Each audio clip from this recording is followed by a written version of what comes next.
Listen, welcome back to the From the Cave channel with Saladeen Ellis. Thank you. You know what this is, the place where we have unbiased common sense, social reactions, social commentary, whatever you want to call it. It's my opinion as an average, American. Uh, Today I have a sort of a segment, the rabbit hole segment, where throughout the week I sort of collect different articles or different stories I like that I don't got time to read, but I want to get to it and really get it later. I save them to this playlist and I come back here and look at it at the end of the week and I give my opinion on it while live streaming. And if you guys like the stories, keep you informed as well as myself. It's my first time seeing these two. I do not pre-watch these. Today I got six of them talking about everything from I believe you got Joe Biden, Israel, Russia, Dolton County circus that's going on, and I just go through it. Maybe you agree with me, maybe you don't. Uh, but let's get into it. This first one: some black voters in Chicago disappointed after President Biden's Joe Biden and Donald Trump debate. I was too. Everybody seen Joe. Uh, I could have swear. I swear. Look, I can't prove it, but I'm pretty sure that Joe Biden had a teleprompter. He was looking at something, or he was so used to looking this way and then looking this way that he just naturally did it. I don't know, but let's listen to it. Plenty of conversation at Coleman Brothers Barbershop on Chicago's South Side following last night's debate between President Joe Biden and former President Donald Trump. I was embarrassed for the country. I was embarrassed for our position as Americans on the global stage. Shop manager Arthur Muhammad says he stayed up late to watch every second. And while he intends to vote in November, the showing changed nothing for him. And he's not alone. Trump and Biden is like a comic show right now. It looks bad. It looks really bad. Listen, I have. Let me turn this up. I have black Democrats that would never say anything bad about Biden, no matter what he did, and they can't even justify what he is. Y'all know who you at, my boy out there watching. Probably, there's some of y'all out there is like, oh, I see it. Still making excuses sometimes not to vote the other way, but it's like you ain't got no choice. Like, it's do you want a liar or somebody who may not even wake up and realize they're still the president of the United States and do deals on your behalf? On your behalf. I'd rather have a liar in position to do deals on my behalf. They may lie to the other person. They're trying to get something out of it. So what? The shop, which is a cornerstone in the Woodlawn community on South Stony Island Avenue, recently celebrated its 60th anniversary. Small business owner and mother of six, Nia Carter, says she was equally disappointed with both candidates and remains undecided. I'm a double hater. It's some flaws in both of them. During the Thursday night debate, the two presidential candidates sparred over issues like abortion, immigration, the economy, and more. Both campaigns have acknowledged the importance of the black vote and have actively been courting African American voters. They've been courting African American voters. That's crazy to call it courting. Like, they just want to take you out, right? But what usually happens when a man courts a woman, right? They usually, most of the time, that man is just giving her what he wants until he get the panties, right? Till he get the draws. Then he change. He don't call her. He leave her alone. Whatever. That's usually what they do. Especially the Democrats do to the black voters and the Hispanic voters. They court you. Oh, we're gonna do this for you. We're gonna do this for you. We're gonna give you that. Then all of a sudden, listen, I ain't got time, man. I'm at work, man. I gotta go do this. I gotta go get this. I've been busy. I ain't really hit you up. I can't do it. I can't pass it in the house. The Senate ain't letting me do this. Yeah, okay. Really let the African American community down, though, with this presidency. Now you got Trump talking about the reason African Americans are supporting him is because of his mugshot. I mean, what are you saying to us? Along with the disappointment, there's also apathy, as some here What does that say mean? What are you saying to us? What was Biden saying to you when he was on Breakfast Club and he said, if you don't vote for me, you're not black? What are they saying to you? Okay, if they're both lying to you, both people are lying to you, but only one is negligent and may have dementia and needs a cognitive test. their community has been forgotten. I don't think either Trump or Biden is not going to matter, to be honest with you. Like I said, we're the only ones that knows what goes on in our community. But only one is giving billions of dollars of aid to two different countries that that are just ran by two different guys that have a fucking ego problem, and probably both Zelensky in Ukraine and Netanyahu in Israel are both war fucking criminals and probably will be arrested once both wars stop. So they don't want the wars to stop. So they don't. Watch breaking news on YouTube. Subscribe to ABC7 Chicago. ABC7 Chicago, thank you for that clip. Democrats start moving to Harris. So far, the only thing I know about this is that amid the ongoing fallout, Harris is supposed to be upset, but Kamala Harris is supposed to be upset because if the president go down, they're supposed to, you the VP, you're supposed to come up next, right? In line and say, nah, they looking at goddamn Gavin Newsom, the governor of damn California, like, because he looked like the fucking, like, if you could draw two American, like, white boys that, like, picture perfect, it would be Gavin Newsom. It would be, I think it's Newsom, not Newcomb. Newsom, I believe. I be saying people's name, I be smoking. Saying people's name wrong. It would be him or Tom Brady. Like, it would be either one. Like, they're both, like, picture perfect. Like I think, like, the governor probably a little older than Brady, so that's how Brady gonna look with a little salt and pepper. Like, he like picture fucking perfect. It's almost like too perfect. Like they sent this motherfucker down from a spaceship and just put him here. But it's even him. Like, why are you not talking about the vice president? Maybe because we haven't seen her since the last election. Like, they put her and paraded her around, and since Joe Biden got elected, we haven't heard from Kamala. They literally have a 10-second clip I seen on Valuetainment and them play. They sitting there and Patrick Davis, and they sitting there playing it. She's saying the same sentence, like what will be, can be, and put whatever the fuck the saying is like time traveled, time past will make up for time already served or some shit. Like, it's weird. Like, it's whatever she's saying. It's just weird. Let's get to this. From Joe Biden's concerning debate performance, talk in many top Democratic circles has already moved to who Kamala Harris would choose as a running mate. That's how certain a widening group of leading party officials, operatives, and donors are that the president's slow start to salvage his campaign just isn't working. Harris's office updating her schedule yesterday to have her appear with the president for the 4th of July. Today, as we celebrate freedom, as we celebrate the promise of America, we also celebrate and express our gratitude to our service members, to our veterans, to our military families. And we give thanks to our Commander-in-Chief, the President of the United States, the extraordinary President of the United States. She's about to call that motherfucker the vice president. She ain't got no respect for him. CNN senior reporter Isaac Dover joins the panel. Isaac, you have new reporting. I haven't seen any Democrats that turn to us, so this might be shocking to me. Biden always says, don't compare me to the almighty, compare me to the alternative. But his problem right now is that a lot of Democrats are doing that as they're thinking about Don't compare me to the almighty, compare me to the alternative. So what does that mean? That mean that you like, okay, don't compare me to God. I'm not perfect, of course. But if you compare me to Trump, then I'm better. But you're not. You're both probably criminal. Your son's a criminal. Yeah. Okay. I'm not even going to harp on it. Fucking beat a dead horse. Harris. They have been really frustrated with the slow start to the way that Biden slow tried start? to salvage his campaign. He didn't have a slow start. He had a fucking immaculate start. Like, Trump still had to go through the process. He still had to run. I wanted to vote for Vivek. Like, it's Bernie Sanders and Vivek for me. Like, and Trump still had to get through them, and then eventually it became like, okay, yeah, not going to do nothing, move over. And they dropped out. The Democrats didn't even put up people. Like, they're like, nobody else can run. You telling me out of the whole Democratic Party, out of everybody, this big party, that this is the best you can offer? That's fine if you want him to run, but this is the best. This is the only choice you're even willing to put up? That's crazy. The not seeing at least the Republicans pretended over the course of last week, and this has turned to a triage situation for Democrats where they feel like they need to move on. It's not going to. They don't think it's going to work out for Biden. A lot of them, and they think the most realistic shot that they have of beating Donald Trump is to move quickly toward Harris and to get moving on that right away.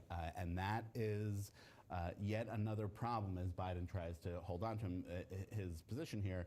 But for the Harris world themselves, they are very deliberately ignoring a lot of phone calls and a lot of emails and a lot of texts that are coming in, but there have been a lot of them. But it's not just Kamala Harris who's being... And let's remember, he refused to take a cognitive test. Like, at this point, his press secretary, his whole staff that talked to him every day and pretended like, oh, he's just fine. Like, the young interns can barely keep up with him. They should all be held accountable. They should all be held accountable and seen as fucking liars. Like, how dare you lie to the American public like this? Nobody quit and said, and then later came, yeah. Like, we would have respected that. If somebody quit his staff and said, you know what, I cannot be a part of this. The president needs a cognitive test. They would have been held as a hero. But none of them had the balls. If not her, then who else is in the realm of possibility? Well, look, there are other people who get talked about, a couple of the governors, but the reality is that very few people in the Democratic Party believe that they have a path to victory if they were to pass over her, because of what it would lead to and because of the drawn-out process that it would be. And she is there, ready in a lot of minds to go. And by the way, I talked to a lot of people who have been very skeptical over the years of her, a lot of people who are way beyond skeptical, who I have heard say things to me about her that have been pretty awful, actually, over the past couple of years, who are now saying, I'm ready, I'm ready. I talked to a leader of one Democratic organization. I said, look, for all of it, you see Biden's poll numbers, they're not great, her numbers aren't great. Which would you rather? And the person said to me, are you kidding? At this point, that person and many others says it's time to go to Harris. Well, some of this is also reflected in...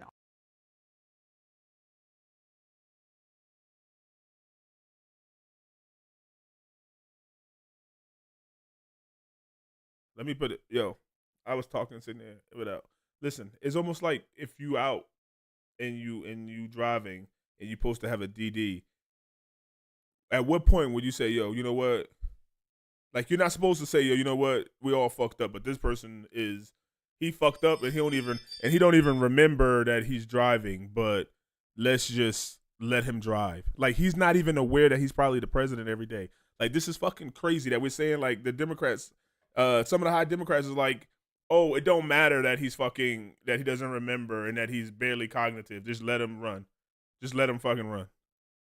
Our recent polling, which has Harris inching closer to Trump in a hypothetical one-on-one match here with about 2% separating them. What do you make of that in the larger context of things? Is it easy to be a hypothetical candidate in a one-on-one match? Would this extend to the election itself? Sure, it's always easy to be hypothetical, right? And if she gets into it, then the attacks are going to come landing on her. Look, one of the things that differentiates her from other potential Democratic prospects, which is important here, is that she was through a presidential campaign, through a vice presidential campaign. She has been vice president. Yes, that's built up a lot of bad feelings towards her among some, but it also means that a lot of the things in her past have already been gone through. They would definitely get a fresh look, but it's different from a candidate who would be new to the national scene, who would be going They're scared of picking and somebody, and he ended up having some on his record. Very fast pace. And the Trump campaign already taking shots at Harris. Isn't that sort of the ultimate compliment? I want to watch the new ad that they're putting out. And you know who's waiting behind him, right? Vote Joe Biden today and Kamala Harris tomorrow. So does they have that. Like, they literally have, like, they have nothing. Like, they have nothing that she said. Like, she literally repeats the same sentences over and over and over and over again, to the point where they can't even say, like, oh, look at the speech she gave. Like, she should be voted in. Look at this, what she said. There's nothing. This suggests that they're nervous about Harris taking that spot on the ticket. They're certainly paying attention to it. When the people that we've been talking to in the Trump campaign have been a little bit flabbergasted by what happened over the last week. They were not expecting that performance from Joe Biden, and they were not expecting things to snowball in this way over the course of the week. But they are now looking at the situation that everybody's looking at, which is that Joe Biden is in trouble. He has this interview today. We'll see how it goes. He has a campaigning that he's doing. I think I have that interview. I've seen that interview. This may be a campaign that changes in a major way very quickly. But Lance, I want to ask you, if they were to replace President Biden, that has enormous political fallout. Can you lay out the consequences? There's some reports that he was like in the back of that interview at a meeting basically, and he told some of the people that was there like, "Oh, it's just my brain." Like, "Oh, it's just a problem with my brain." Now, some people say he was dead serious, and other reports say that he was just joking, and some people need to like lighten up. They can't catch a joke, but that's a problem. If you can't tell whether the president's making a joke or not, that's a problem. Can Putin tell if he's making a joke? Can Netanyahu tell if he's making a joke? Can Zelensky, can Iran's Ayatollah tell if he's making a joke or not? Of switching someone at the top of the ticket. I mean, we haven't seen anything like that. I certainly cannot even remember when we had something like that happen. For Republicans, the Democrats are going to have a lot of problems putting that coalition together and making sure they're unified. That's number one. That's first and foremost the problems they're going to have. They also have the underlying issues which haven't been on their side: the border, the economy, cost of living.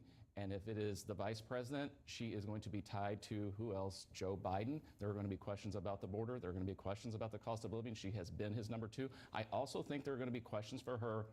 What did you know and when did you know it about the president's fitness for office? And that will constantly dog her throughout that campaign. Mm-hmm. How do you think President Biden? You can say Trump's a liar, and they're gonna say you lied about the president. Like, how can we trust you? How can we trust you, and you can't be honest to us? We're supposed to be the freest country in the world, and you can't be honest? Biden, knowing him as well as you do, would handle, right? Having to handle himself, having to be removed from the top of the ticket. Would he just still fall in line? He's often been underestimated. He said he ain't going nowhere. Personally, how do you think he would respond? You know, he carries himself with a lot of dignity and a lot of class, and if that is what he chooses to do, he will do that with the utmost dignity, and people will give him that grace. I do think the party will actually give him a lot of grace here, and I think the media will as well. But like, if you look back to 2015 when he decided not to run, that was handled with such care and such respect, and he handled himself so well during that entire process. I would expect nothing less. He is a statesman at the end of the day. He wants what's best for this country, and so he will do nothing he will not jeopardize the Democrats' ability to beat Donald Trump in November, but his ego will not take center stage here. Well, the pressure is certainly mounting. Stephen, I want to get some of She lying. She can't even talk. Your latest reporting where you write, quote, "The problem with the president's argument is that the debate debacle has forced voters to consider not just the success of his administration, which are comparable with those of any other modern Democratic president, but also whether they can imagine an even slower and more fragile president being in office years from now." Yeah, the president makes this argument, as his staff do, that 90 minutes on the debate stage shouldn't define his presidency. But it wasn't 90 minutes on the debate stage. It was 90 minutes of us watching you completely zone out and look like you're non-coherent. Like, don't lie to us. You're in HD. Some people probably got you on 4K, everything now. You can't lie. Like, it's up there. You looking like, the fuck you mean? A lot of Democratic readers have made that argument to me that we're concentrating too much on what happened on the debate, on the president's health. The problem is voters are selecting a president for the next 4 years. Biden would be 86 at the end of a second term. It's very difficult knowing what we do, how people age at that advanced He ain't going to get better. To think that this is going to get any better. There's going to be moments, and there's going to be plateaus, and things are going to get worse. And that, I think, is a concern that a lot of these people in office are too old. We're seeing the repercussions of these people that got a grip and a hold on power, trying to keep control, and it's crazy what it's costing us and the American people. And they've been telling pollsters this for 2 years. Neither party has really listened to what voters are saying about the identity of the two nominees and the tickets this year. Now, I like also that guy. want to talk about the pressure from donors, because as we know, things get real when the donors start either freezing their money or redirecting it. He might be out of the cage. Abigail Disney, the granddaughter of Roy Disney, who co-founded the Walt Disney Company, told CNBC that she plans to withhold donations to the party that she's funded for years until Biden drops out. This is where things get serious. Yeah, I talked to a Democratic senator who has not to be identified, who gave me this long, extended metaphor that's in the story. Where, it's a shame, but that's what could get him to drop out.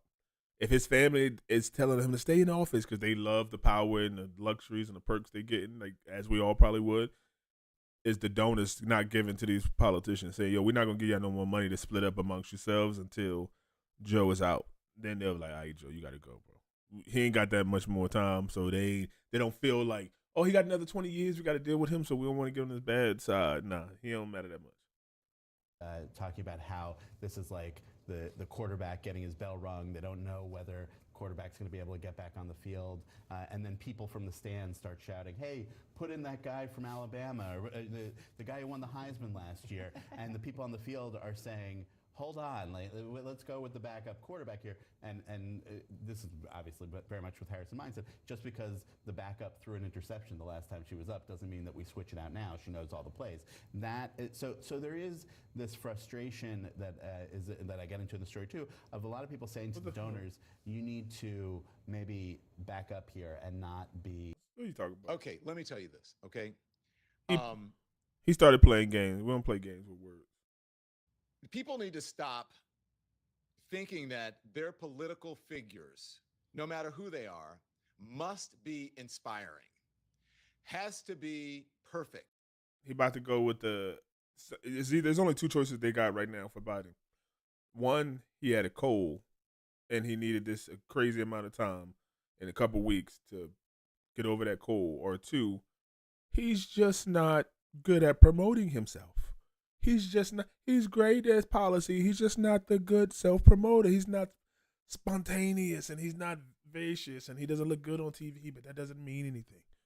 No, that's not. That wasn't just introvert. This motherfucker didn't know where he was. Can't be older with wisdom. Can't be someone who physically may be slowing down because they're older, but can have their wits about them. We have to stop thinking that we're saying he don't have his wits about him. That's right there. That's a good way to put it down. We're saying he does not have his wits about him. Continue.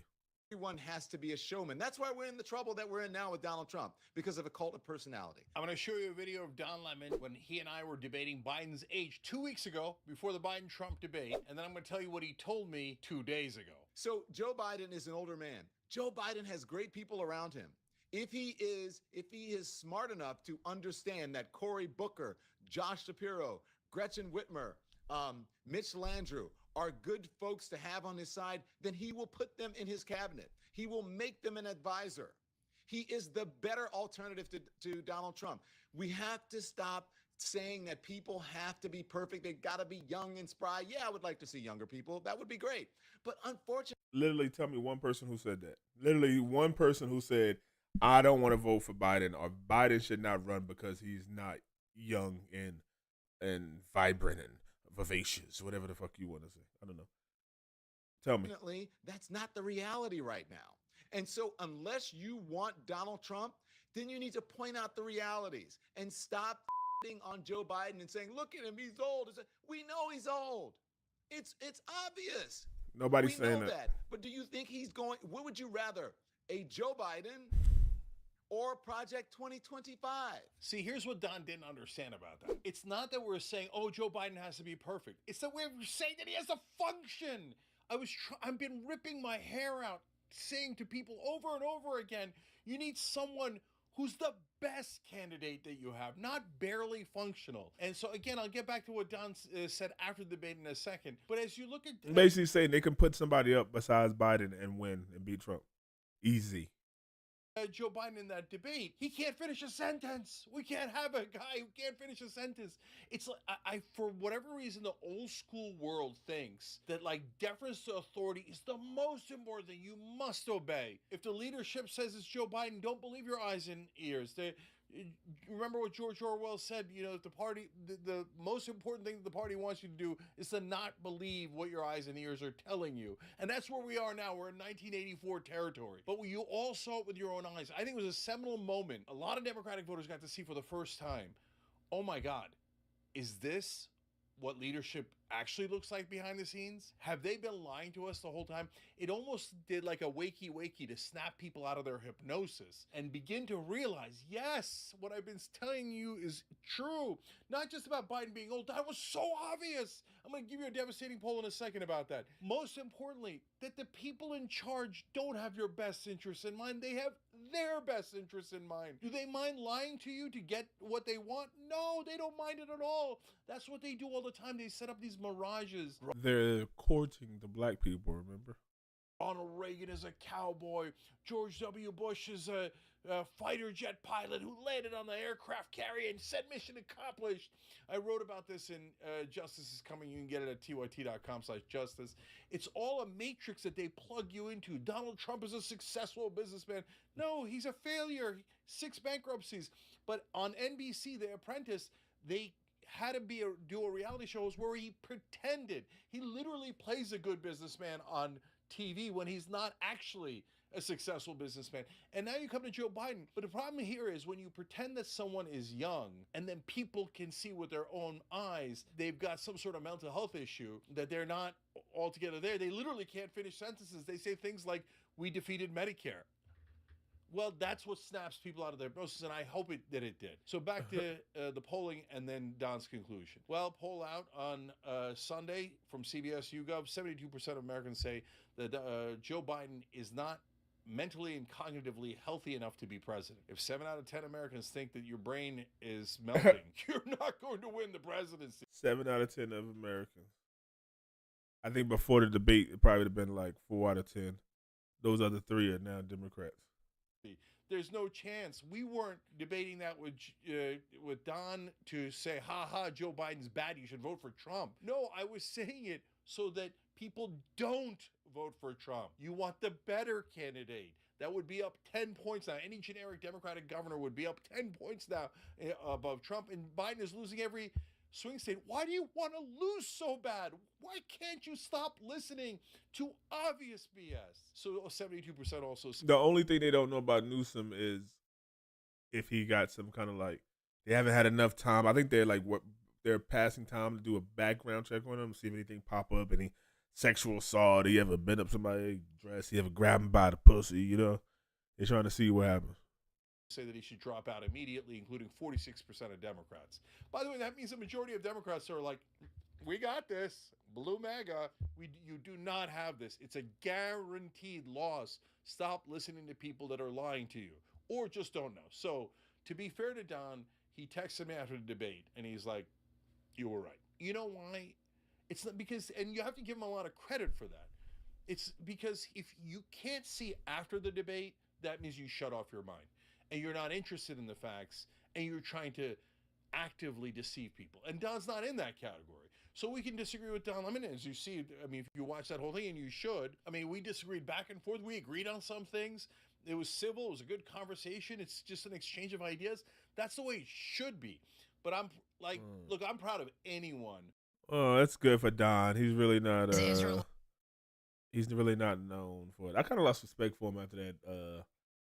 Not respect, but like I was a little iffy on him, kind of like after that Elon Musk interview. It's like you sort of just like you're trapping him, like you don't get it. Like questions like, "Oh, is what was it like CNN? Do they sway left? You know?" He like, "Do they? Do they?" It's like, come on, bro.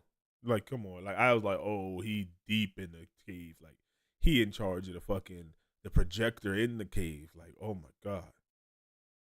We have Israel green lights, huge West Bank land grab, man. Every day, even like wherever I'm at, brushing my teeth in the shower, wherever, I just think about Gaza, man. Will take nearly 5 square miles in the Jordan Valley, the most at one time since the 1930 Oslo Peace Accord. The move follows 2 other seizures in the West Bank this year, while Israel continues fighting Hamas in the Gaza Strip.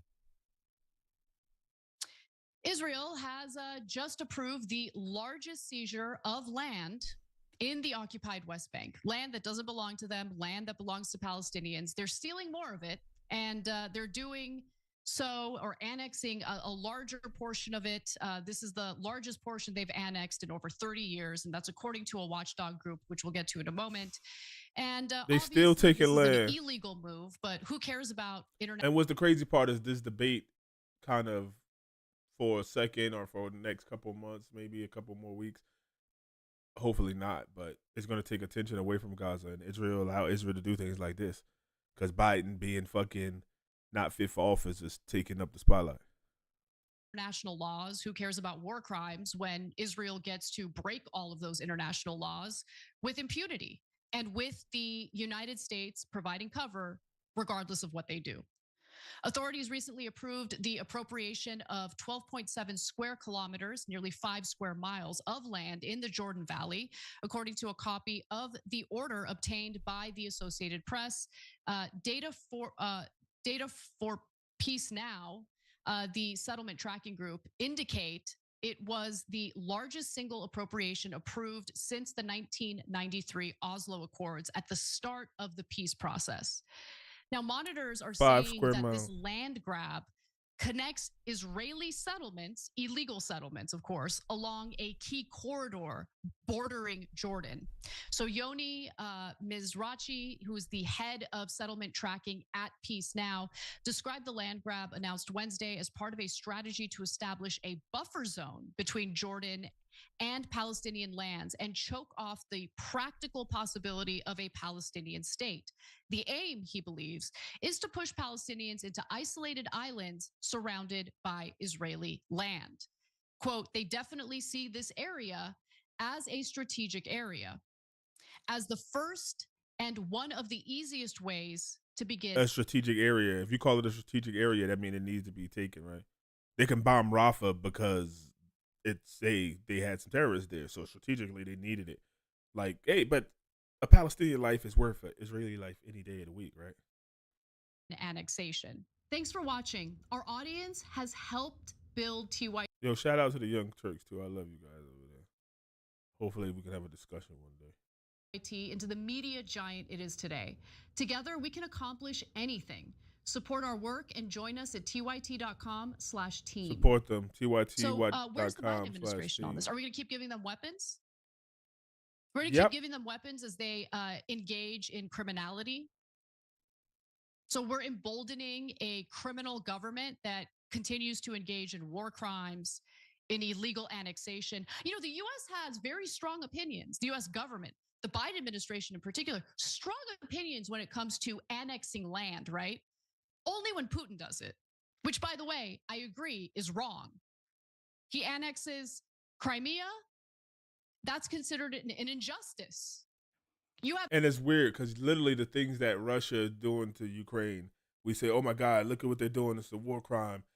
And we watch Israel do it to the Palestinians in Gaza. And we say, oh, well, it's sad, but October 7th. Of Israel annexing land that doesn't belong to them, Palestinian land in the West Bank. What, that's not an injustice? I mean, the Biden administration isn't even bothering with the tepid BS, oh, we condemn this statement that inevitably comes out after something outrageous is done by the Israeli government. So the most recent land seizure comes after roughly 3 square miles of land were seized in the West Bank back in March and 1 square mile back in February. And that makes 2024 by far the peak year for Israeli land seizure in the West Bank, according to Peace Now. And by declaring them state lands, the government opens them up to being leased to Israelis and prohibits private Palestinian ownership. They're just stealing the land. And so when you have, when you have this, it's a blatant systematic disregard for these people. Fucking genocide. Sale of Israeli settlements happening on U.S. land, right? You have people getting together in order to, do these transactions and sell property that doesn't even belong to them. You can understand why people would want to protest that gathering in order to, accommodate these transactions. But no, it's the protesters who are the bad guys. I mean, Biden couldn't wait to condemn the protesters, but he can't be bothered to condemn. Yeah, remember when they had Palestinian protesters here in America, they were damn near like, oh my God, the college students are protesting against Israel. Lock them down. They're all fascists and communists. We need to send the state troopers. Like, it was ridiculous. But it's just college kids, like, with an opinion. They'll say, you know what? I don't really like their opinion, but at least they're fucking thinking a little bit.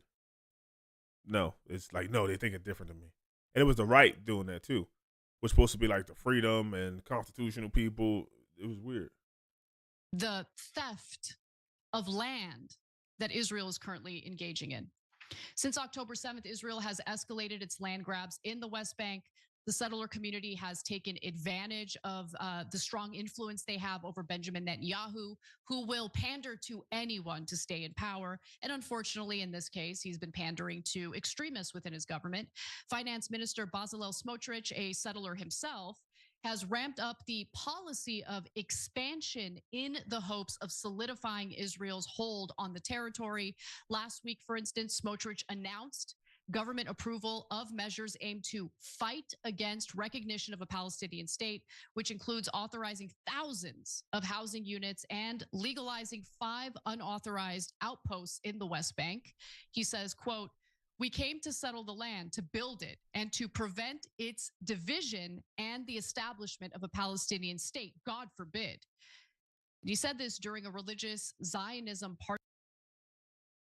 We came to settle the land, to build it, and to prevent its division and the establishment of a Palestinian state. Yeah, these don't sound like people that's trying to come to a solution. Conference last month. He vowed to change the map dramatically by claiming more West Bank land than ever before as state land.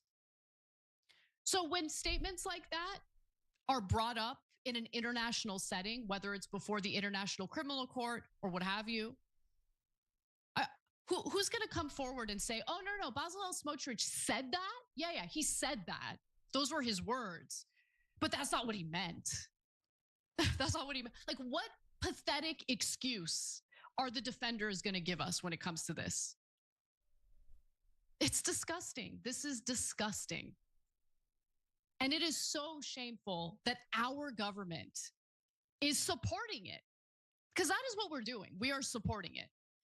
As we condemn, and when I say we, I mean our government. I don't mean the American people. Because I wouldn't say most American people, a lot of people aren't even paying attention to this. A lot of people don't. A lot of people that I know would care about this. And like, Gaza, they'd be like, Like, it's almost like, well, we trust Joe Biden, so if he's giving them money, then it must be a reason. No. They just tell you these people are evil and these people are good. There's no such thing as good and bad people, and like just, oh, it's right over here, it's good and bad people. These people are good and everybody from over here is bad. Everybody from that country bad? Yeah, everybody. Not just the government. If your government is telling you that people is bad, then we should watch out for our government. Why do you get, you're a government. You should just take care of us. You don't get to decide for us if these people actions are bad or not. We'll decide and then we'll tell you how to deal with them, and then you react that way. I don't get it. Unfortunately. But I think anyone paying close attention to this story sees the injustice. However, when it comes to our government, when it comes to elected officials who shake in their boots over the thought of AIPAC campaigning against them, they'll let Israel do whatever they want. And it's immoral and disgusting. It makes me ashamed of our government. It's about that money, baby. That money, baby, money, baby. And it doesn't matter if it's a Democratic administration or a Republican administration. Man. These people every day, look, children wounded in Gaza. This is what Biden is taking our tax money is doing. Everything she's talking about, Israel land grab and all it, is right here, man. Gaza. Khan Yunis.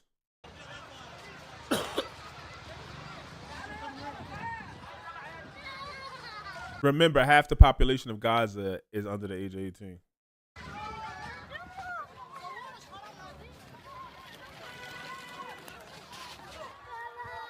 Remember, half the issue, I'm going to keep stopping this shit so y'all know, because some people don't know. Half the issue, most of these people are Muslim.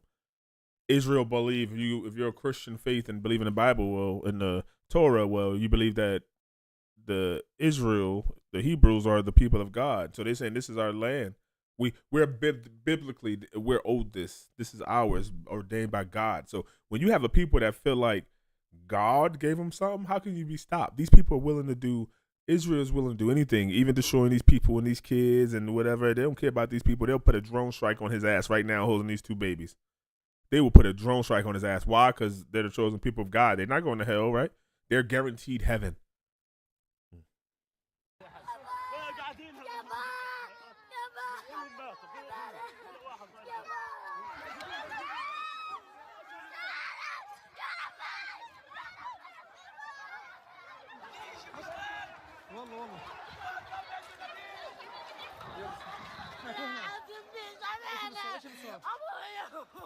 Remember, this is what they did to Rafah. They told these people to go to these places. Hey, go to these places. They're safe. We're hunting the terrorist people, but if you go here, it's safe here. We won't bomb here. All these people got together over there and they bombed the shit out of these people. And they know. Oh, October 7th happened. October. That's it. Okay.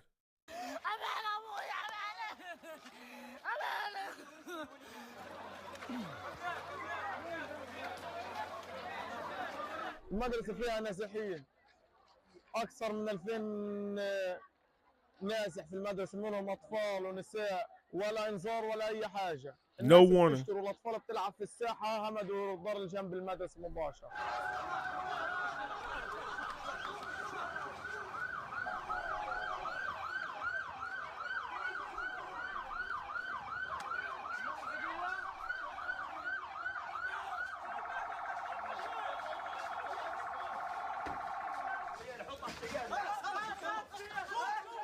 Remember, Israel's bombing hospitals, schools. They bombed almost every hospital. I believe every hospital in Gaza, every school, college. There was 4 of them, I believe.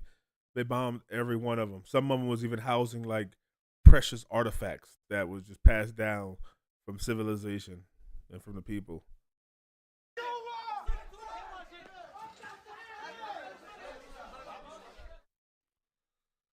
Thanks for watching. Stay updated about breaking news. Thank you, my boy. Some more drama in South suburban Dolton. All right, man. Enough of that Israel, Biden. Now we have some U.S. information. What is all U.S. information? Because Biden giving them our money. So, unfortunately, it's like your business is my business if I'm paying your bills, right? So we got to be in that. I'll be in it anyways. People dying. We're a human civilization. Anywhere there's people dying, we should be fixing it. We're trying to get to the moon and the stars with Elon and Jeff Bezos and them providing the technology and the shelter and the way to get there.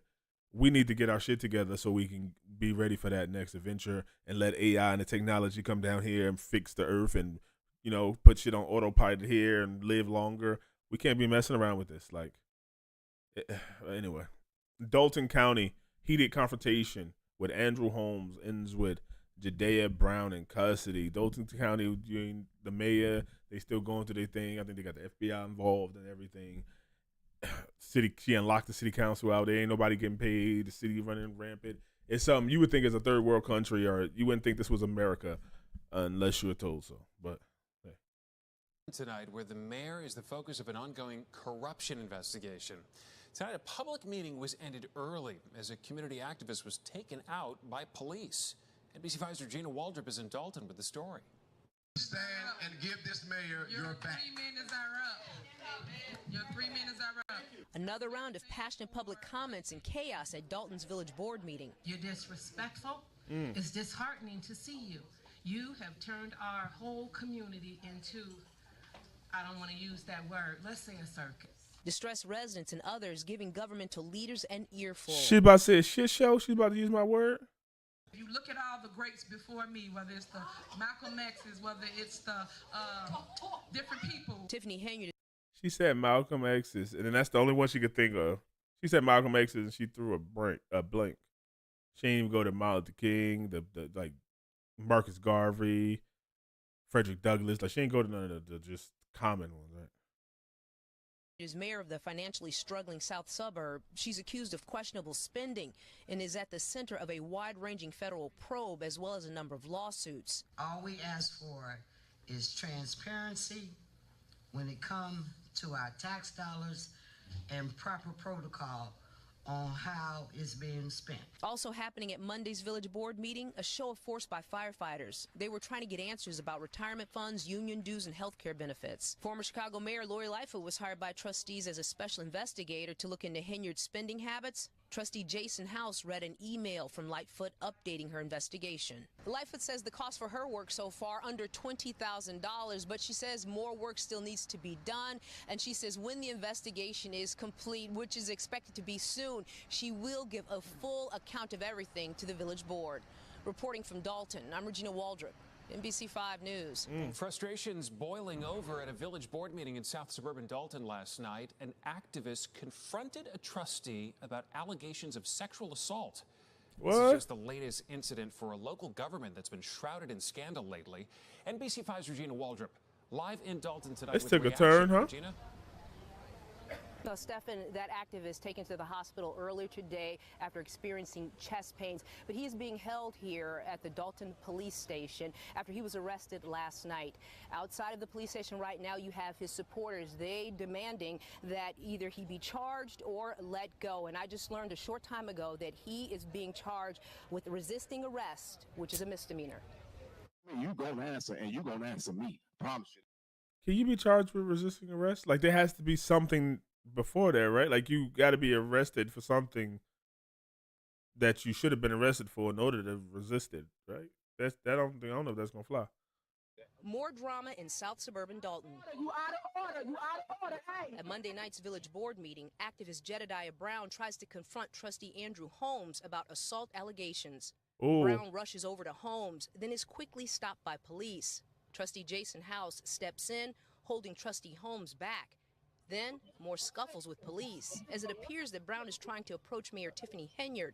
Police then push Brown to the back, where he's taken into custody, then arrested. Mary Avant is a longtime resident who was at that meeting. He was doing way too much. I agree. But it's like did they have the right to arrest him or just kick him out of that meeting? Like, was that resisting arrest or resisting leaving, or I don't know. It's a public place. Attack, a public official, but it was more of a verbal outburst. Holmes is being sued by Fania Dukes, Mayor Tiffany Henyard's ex-assistant. Dukes has filed a civil lawsuit accusing Holmes of assaulting her and Henyard of trying to cover it up. Oh. Mary Avant says residents asked Brown to come to the village to help them get some answers. We want to be here for support. He's not from Dolton. He's from the Illinois, Chicago area. You see how slow he walked up to that man? He knew he was going to be stopped, but it was He nice. has put his life on hold. Come here to help us.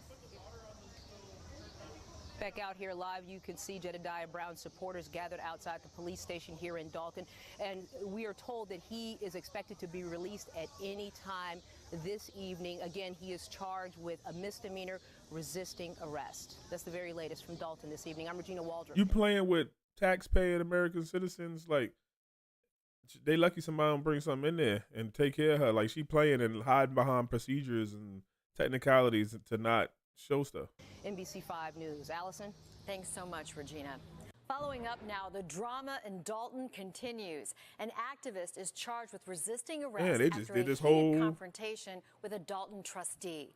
NBC5's Regina Waldrop reports it's the latest incident for this small village where the mayor is the focus of an ongoing So he got corruption released. Oh, it's an investigation. order. All right. You gonna answer, and you gonna answer me. Promise you that. Sharp words followed by a showdown.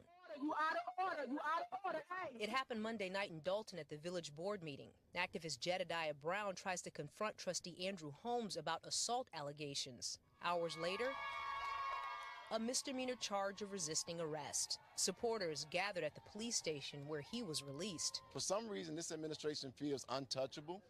They feel like they're above the people and above being transparent. And that's why, unfortunately, I'm going to continue to advocate. Brown says he was asked by residents to come to the village and help them get some answers about an alleged assault and other matters.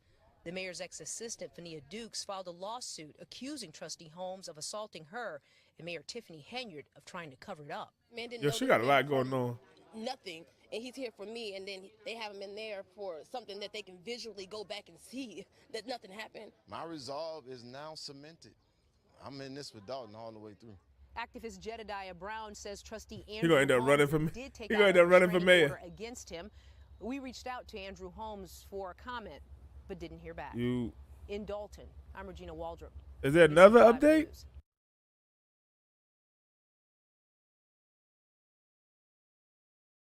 This is an NBC5 News exclusive. They put Damn. their lives on the line when people need help. But some firefighters in a South suburban community are raising concerns about She ain't paying the money that was supposed firefighters, to be man. spent on their retirement and health care benefits. NBC5's Regina Waldrop spoke with one firefighter in Dolton who's now demanding answers. The ongoing saga in Dolton now spilling over into the fire department. But when the mayor first started to run in 2021, we did endorse her. And then everything went sideways. Adam Farrick has been a firefighter in the village for 10 years. He's also union rep for Local 3760. Hey, they got the union rep against them. That's not good. She ain't about to be reelected. She out of there. It's only a matter of she's gonna face jail time or not. 66. We have a ton of concerns. Most revolve around financial issues. These are some of the grievances the union has filed against the village. Farrick claims many of the village's 21 firefighters don't want to speak out for fear of retaliation. And there's always that scare of retaliation of what's going to happen if we don't beat to their drum. Farrick claims money taken out of their checks for a retirement plan not going where it should. I pick the amount that I would like with taken out of my check, and then that money is supposed to go to nationwide. It has not been happening. He also claims firefighters are having issues with health insurance, which the village pays for. These are some of the documents shared with NBC5 that say premiums have not been received. Members are getting claims denied, and we did file agreements over that as well. Trustee Brittany Norwood tells us these issues are very concerning. It's very sad. It's sad because for the last 3 years, my colleagues on the board and I have been questioning how the money is being spent. We've been fighting for transparency so that we can have the answers to these financials. Firefighters say they've been working without a contract going on 5 years, and they claim the village is refusing to sit down and negotiate. We all come here because we love this place. But you just wish... I wish that the upper administration could get it together and... They basically volunteered at this time. Do the right thing. The Henyard administration did not respond to our requests for a statement. In Dolton, I'm Regina Waldrop, NBC5 News. Regina, thank you. Whoa, that was a lot. Now we have to end that one. I heard she got the FBI on her. That make me want to look that up. Hold on.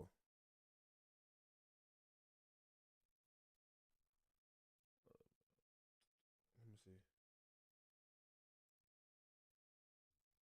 I don't know if she really.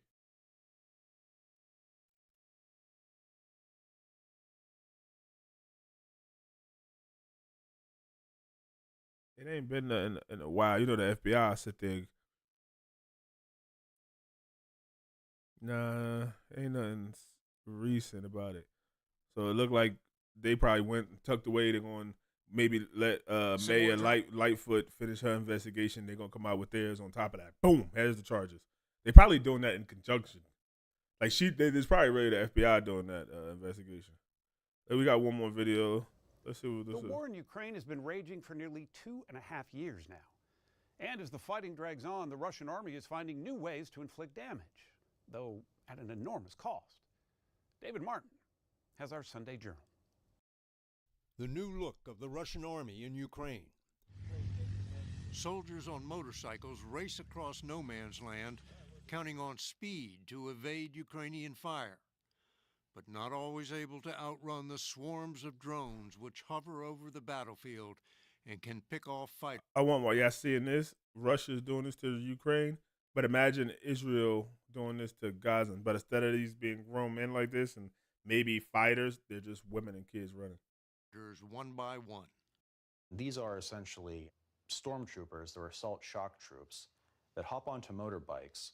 George Barros of the Institute for the Study of War says it's one of the new tactics Russia has used to seize 430 square miles of territory over the past 9 months. Currently at the moment, the Russians have the upper hand. The Russians are able to choose where, when, the tempo of battle, and what intensity that they want to conduct defensive operations anywhere along this entire Yeah, that's crazy that he chose that 600-mile front line. And where does that get them? That's cool. It puts That's them crazy. within striking distance It's a bold of some choice. very important ground lines of communication, supply corridors that connect some of the really important large cities that constitute the backbone of Ukraine's defense of I eastern like it. Ukraine. What price are the Russians paying to make these advances? It's a very high price. The current estimates suggest that the Russians lose between 25 to 30,000 troops per month. By some estimates, Russia has What? suffered a staggering 500,000 killed and wounded since the invasion. Yet Putin has been able to replace those losses and pursue his merciless long war strategy. 500,000. Endless assaults to How many grind down Ukraine? Ukraine's ability to resist, coupled with threats of nuclear war against the nations supporting Ukraine. Putin understands what's going to make or break this war is whether or not the allied states. Remember, Russia just announced, basically marked the U.S. as a enemy nation. They didn't even do that in the Cold War. That support Ukraine decide to lean into it. It's kind of just been this silent, like, oh, I don't like you, you don't like me, but Russia just put it on the floor. The United States leaned way back when politics. We'll talk about the Ukraine measure going forward. That's not been abandoned, but there's a lot more work that needs to be done. Caused a 5-month suspension in arms shipments to Ukraine just as the Russian Air Force was unleashing a devastating new weapon. The Russians discovered that they can put these cheap glide kits onto the glide bombs and convert their large Soviet-era stockpiles of dome gravity bombs into a precision weapon.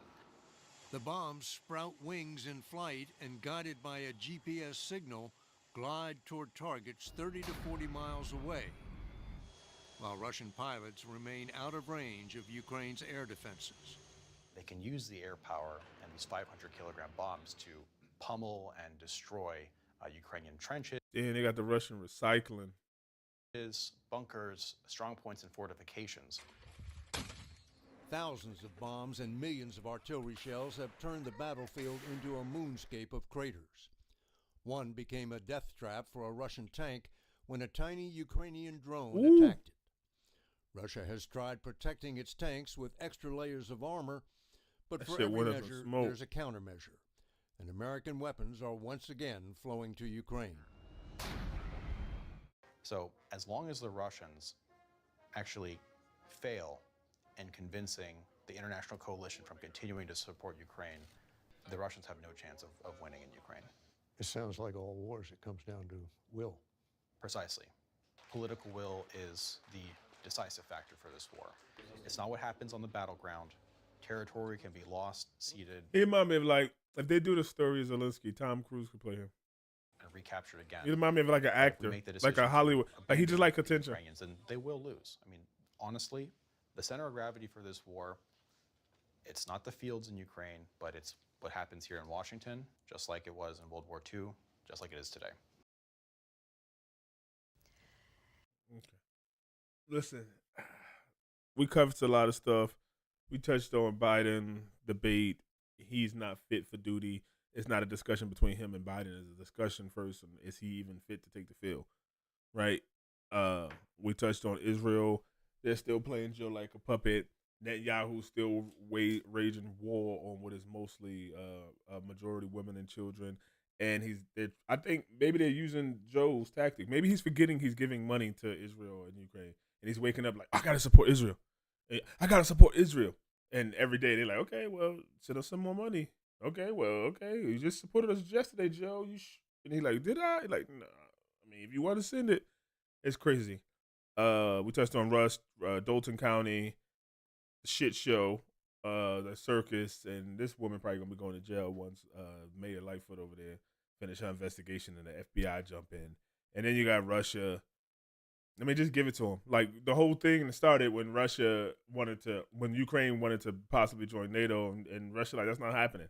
Like, the U.S. to do what they do with Japan and them and Hawaii. Like, they'll put really not Hawaii anymore, but really Japan. Like, they'll put a base there, and we're not gonna have you that close. Just like the United States didn't want Russia to have bases or put missiles in Cuba. Like, hey, that's the whole shit. They started the Cold War. Like, no, you're not gonna have a launch pad right here. Like, we're not that cool. You're not gonna have a way to just launch an attack on me if shit go haywire. Thanks for coming down the rabbit hole with me. Thanks for tuning in. Like, share, subscribe. Let me know what you think about these topics. Let me know if you like this. This is something I do. Collect these shits during the week, and we're all working and don't have time to watch stuff. But I'm like, oh, that's nice. And let me say that. Watch it with my peoples. Let me know. Like, share, subscribe. Go on to the cave to see your